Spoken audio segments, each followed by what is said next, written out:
Let's bring in Mark Leibovich. He is a staff writer for The Atlantic, also the author of the new book, Thank You for Your Servitude, Donald Trump's Washington and the Price of Submission. Mark, congrats on the book. I mean, it gets to really one of the central questions in this race, in Maryland, and so many races leading up to the midterms, and that is, you've got GOP candidates fighting for Trump's endorsement in public, and many telling you different things behind closed doors.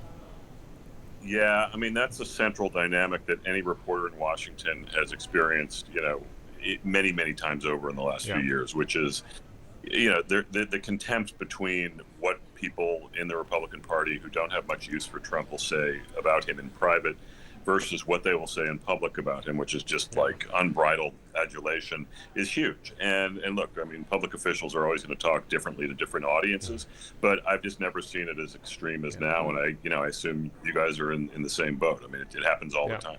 Yeah, what they'll say and also what they'll do. I had a Republican congressman who voted to decertify the 2020 election results, who said that he did it, otherwise he'd lose his seat.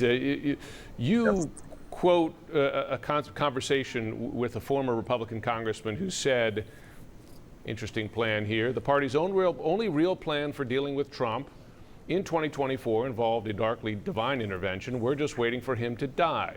That was it. That was the plan. He was 100% serious. I mean, I wonder, first of all, that's pretty dark. But given GOP politicians that are taking up Trump's mantle on a number of issues, I mean, does Trumpism, do they believe Trumpism dies with Trump?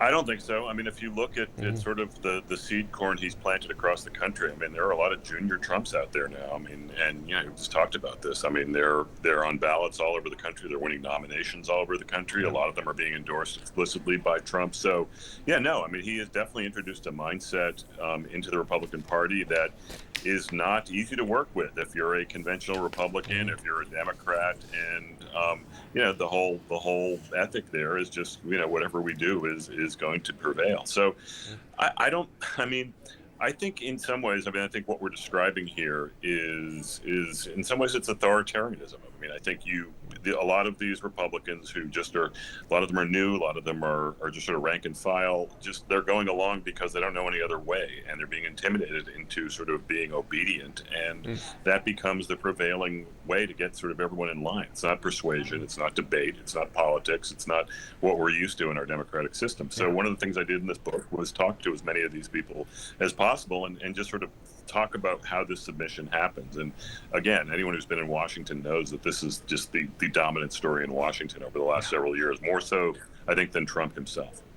You said something interesting quickly, Mark, to our colleague Ryan Nobles, and that is that, looking back at the insurrection January 6th is even scarier now in retrospect. Explain why. Yeah. Well, first of all, we're learning stuff that we didn't know then. I mean, in the fog of insurrection, to sort of coin a phrase, we just didn't know the full extent that lives were in danger, more lives were in danger.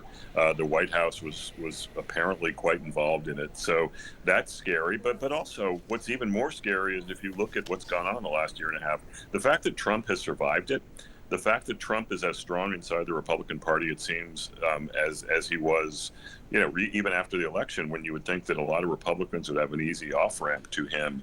I mean, it's just a remarkable thing if you ever sort of stand back and think about it to survive. And he survived this politically. And I mean, the idea that Democrats would go kiss the ring of Jimmy Carter after he was annihilated in the election is bizarre. But, Donald Trump plays by different rules, and he's going to continue to until someone stops him in the party. After many people, hundreds, committed crimes in his name, right? Mark Leibovich, the book is Thank You for Your Servitude, Donald Trump's Washington and the Price of Submission. It's a good read. Thanks for coming on. Thanks, Jim. Thanks, Poppy.